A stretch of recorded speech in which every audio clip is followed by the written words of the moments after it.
Episode 1. Anger Renting a Ghost. Part 1.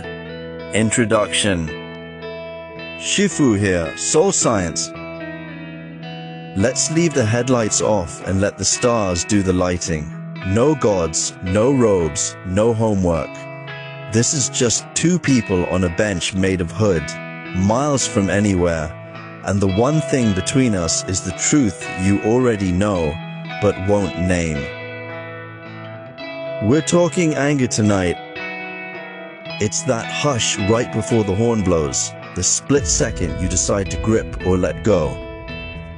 If you've ever white-knuckled a wheel at 75 on the road because some NPC thinks that his blinker is optional, stay. If you've ever walked into your house, kicked the door and called it a bad day, stay. Because what I'm giving you is the map out of the skid. No saints, no gurus, just two exits and a quiet mile. Part 2. The Origin. Let me back the truck up to the crib. You didn't start life with a steering wheel in your hand. You started with lungs. First breath, inhale, then the scream. That scream was command. Make the room warmer, make the arms softer, make this world work. Every baby does it, every adult does it. Only the props change. Instead of blankets, you now clutch the wheel. Instead of milk, you demand the lane. Instead of screaming, "Mommy," you yell, "Hey, watch it." But it's the same software with an updated interface. Freud called it the oral stage. The infant learns that if it cries loud enough, reality bends. Albert Ellis, the man who built rational emotive behavior therapy, said the same thing in plain English. You believe life should obey your rules. When it doesn't, you explode. Not because the world failed, but because your personal rulebook for how the world should operate just got torn up. It's all about control. And anger is your attempt to control your surroundings. But there is always a price when you do. Part 3. The Ladder. Let me draw this next image on the windshield with my finger. Bottom rung of the ladder is desire. I need to be home at 6. I need that lane empty. Second rung is fear. If I don't defend that, I'll be late. If I'm late, I'll look weak. If I look weak, I'll disappear. That is literally what your animal mind thinks. But the third rung is anger. Now you pound the wheel. Now you chase the car. Now you make the world learn who's in charge. It's not random, it's sequence. Buddhism calls these the three poisons: craving, aversion, delusion, which is the story that any of this really matters. Psychology calls it the ABC model. A for the adverse event. He cut you off. B for your belief. He had no right. C for the consequence. You raged to control it. Same sequence, different image. Part 4. The Source of Anger. Yoda said it. Fear leads to anger. Anger leads to hate. Hate leads to suffering. Let's digest that in terms most of us will understand. Desire is first gear, smooth, quiet, purring. Fear is second gear, engine growling, hands tight. Anger is third, the gears hard slammed, no brakes, tires screaming. But ladders have legs. If you kick out the bottom rung, the initial desire, the whole ladder folds like a cheap deck chair. You can downshift at any traffic light. Kill the desire, no fear comes. Kill the fear, no anger rises. Kill the idea that the lane was ever yours to defend. The entire transmission slips out of gear. It's not magic, it's just mechanics. We'll discuss this in a later episode on desire. Part 5. Some Anecdotes. These are personal. First story, The Fence. I was mid-20s and rage was my baseline mood. One night I drove a sentence into a friend like an ice pick. Short, sharp, rusty. The next morning I pulled it out and I apologized. Sorry, he accepted, but the look in his face said something more permanent. And as fate always has it, the next day I read something relatable, a story about a father and his ill-tempered boy. Every time the boy exploded, he smashed toys, kicked the walls, yelled at people. But this time the father didn't scold him, he didn't punish him. Instead, he instructed the boy, every time you get angry, hammer a nail in the backyard fence. Weeks went by, and the fence bristled with fresh nails like a metal porcupine. Nails were everywhere from all his blowouts. Then the father brought the boy out to the fence one morning and said, "Now remove all the nails." One twist, one tug at a time, he began the laborious work of removing every single nail he had slammed into the fence in anger. And when the last nail hit the bucket, the father ran his finger across the scars. He said, "Son, the nails are gone, but the wood is destroyed, the damage is done." And that is because anger doesn't build anything. It just leaves holes, permanent damage, sometimes in others, sometimes in you. And the picture of that story remained forever on my mental dashboard. Every time my own hammer rose in anger, I saw damaged wood, and the hammer dropped. Second story, my oldest boy, 6 years old. His blowouts were not a tantrum, they were a detonation, and usually over something silly like a toy not working right. He'd freeze up mid-step, legs stomping like pistons, kicks flying at nothing, shoulders locked up to his ears, neck glowing red, face like coal pulled straight from the fire, skin red from neck to forehead, fists clenched, his whole body ready to burst into sparks. After many months of this, I knelt down to his level and said, "Son, you're not broken, but inside of you is a powerful dragon. And that dragon breathes fire, fire cooks dinner, fire warms the house. But if that dragon gets loose, he doesn't stop at the neighbor. He circles back, burns his own cave, and he eats the one who opened the gate." Every time after that, when he would stomp when the blowout started, I asked him, "Who is in charge, you or the dragon?" He'd stand there, red, tense, trembling, until one word scraped out of him. "Me." And in that exact second, he wasn't the anger, he wasn't the kick, he wasn't the glow, he was the boy above the dragon, the one holding the chain. That tiny split, the watcher and the watched, that's where storms passes through, but the house stays dry. He was able to witness his anger, not become its victim, not identify with it. That is not suppression, it is recognition. Part 6. The cost. Let's talk medical, your body. Every spike of rage causes cortisol to flood into your blood, like a red dash light that won't turn off.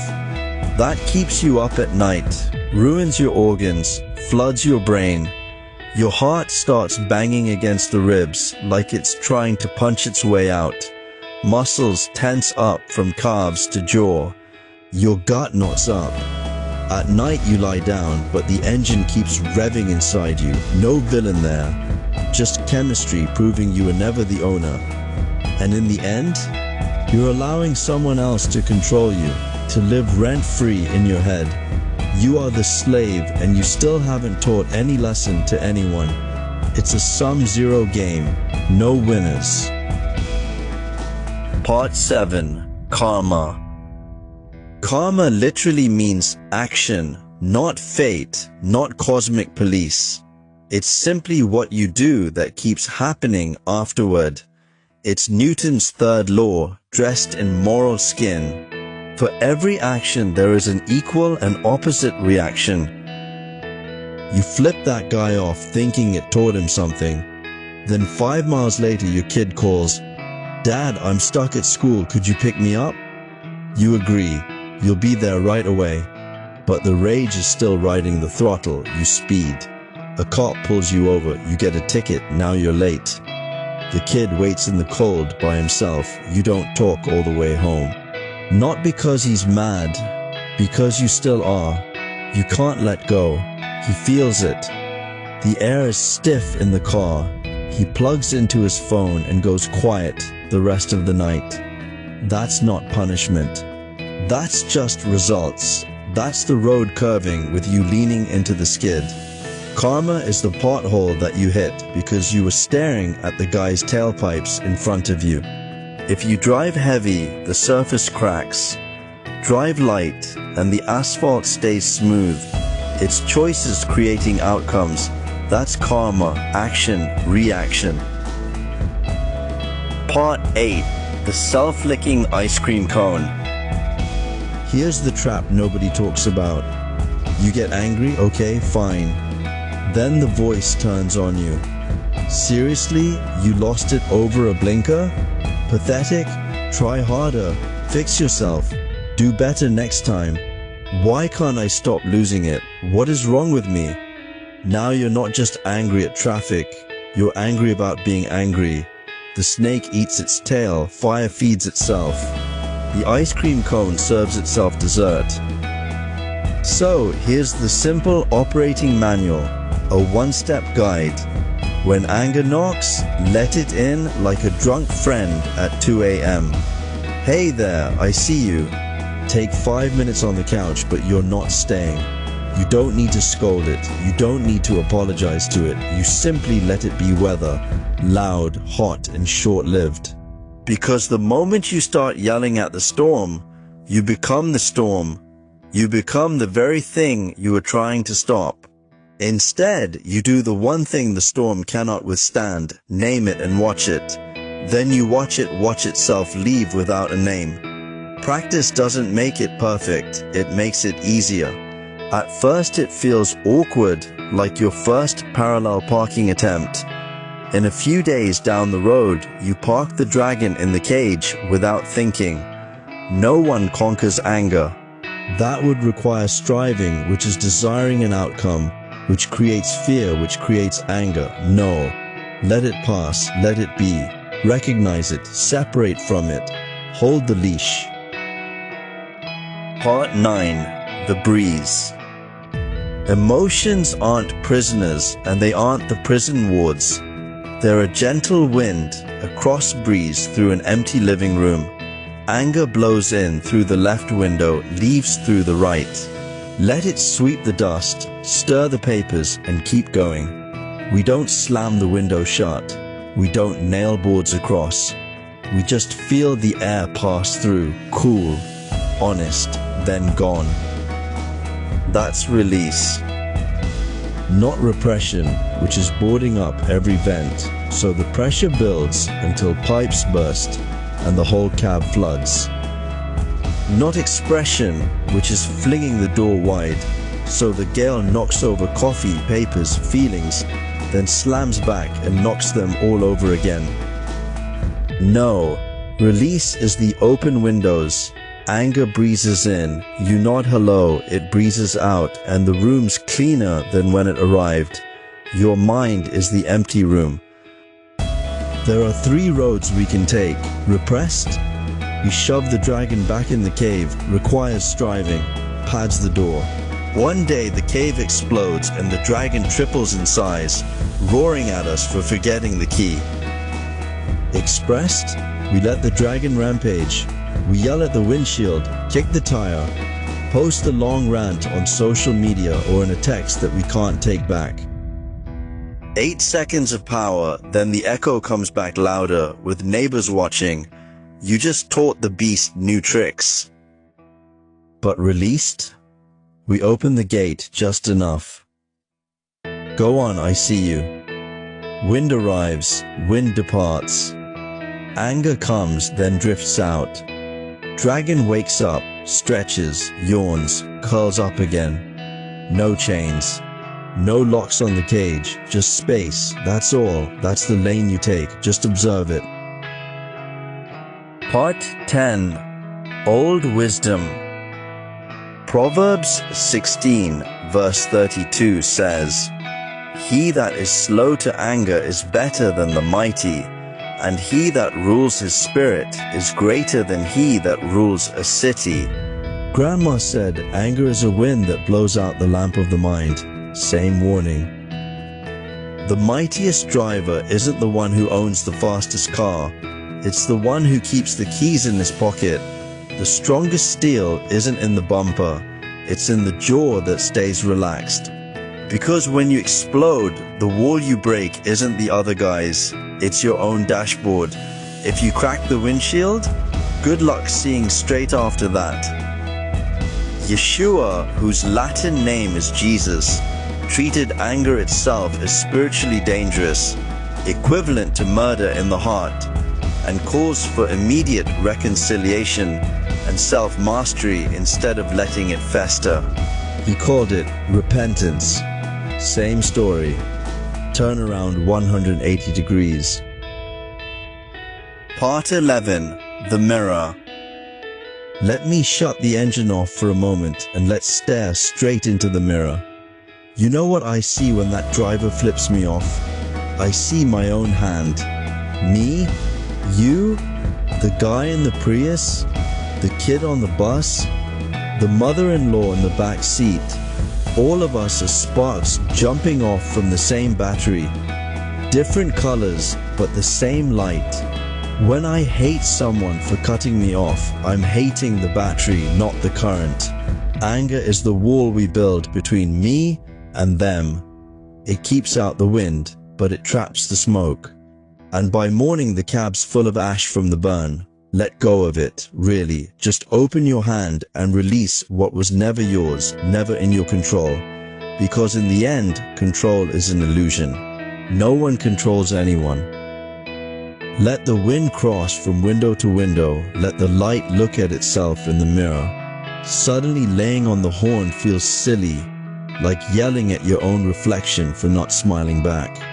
That is because each of us is nothing more than a reflection in a mirror, an image of the Creator, the light, the universal consciousness. If you're nodding in understanding right now, if you can relate, if you felt the breeze move through, saw the fence and the nails, heard your own dragon whisper, "I am not you," then I want to hear what just crossed your mind. Not for likes, not for numbers. I want to see which hole you're standing in. Just type the answer to one question. What did I just realize was never mine to defend? I'll read every word. And when I do, I'll reply because I've stood barefoot in that same hole. Then let your words sit on the screen. Black letters, white space. Quiet as a nail finely pulled. Part 12. The 3 moves. Here are 3 moves, no app, no retreat, no guru. First, label it. When heat climbs your neck, don't say, "I'm angry." That's the ghost driving. Say, "There is anger." Full stop. The ghost hears this and knows that you're the owner. Second, locate the anger. Where is it sitting? Chest, jaw, stomach. Put your hand on it. Name the spot out loud. The mind hates a spotlight. The emotion vanishes fast. Third, release it. Exhale. Open the hand and release the stone. Feel the weight slide off the steering wheel, down through the seat, through the floorboards, onto the hot asphalt below. 5 seconds, no mantra, just gravity doing its old job. Do those 3 things, once in the grocery line, once in traffic, once at the dinner table, and in 5 days the horn feels like someone else's noise. Not because you became suddenly holy, but because the ghost forgot where the car key is. Part 13. Impermanence. Everything on this road is temporary. Good music on the radio, lousy weather in the rear view. The kid waving from the sidewalk, the cop who just lit you up. And anger? That is the most temporary of them all. When anger appears, your chest is tight, fists clenched, eyes narrowed. Ask yourself, where is the anger? Show me. You try to point to the spot, but in 30 seconds, the spot empties. All that thunder rolls out the window, leaving nothing but a memory and a slightly faster pulse. If the dragon could see its own expiry date, he'd never bother opening the gate again. Nothing lasts, not joy, not rage. Let it move on. It was never invited to stay. Congratulations on making it this far, and thanks for sitting with me. If one sentence stuck like a nail you can't pull, let me know. I'm not begging for likes or subs, but if you tap that button, the algorithm might drop this in front of someone who thinks the steering wheel is a hammer, and tomorrow they might wave instead of flip out. It could save someone. Meanwhile, drive gentle, windows down, the road moves with or without you. Let the ghost shrink in the rear view till it's just dust. Next time, how to quiet the mind without forcing silence. See you down the road.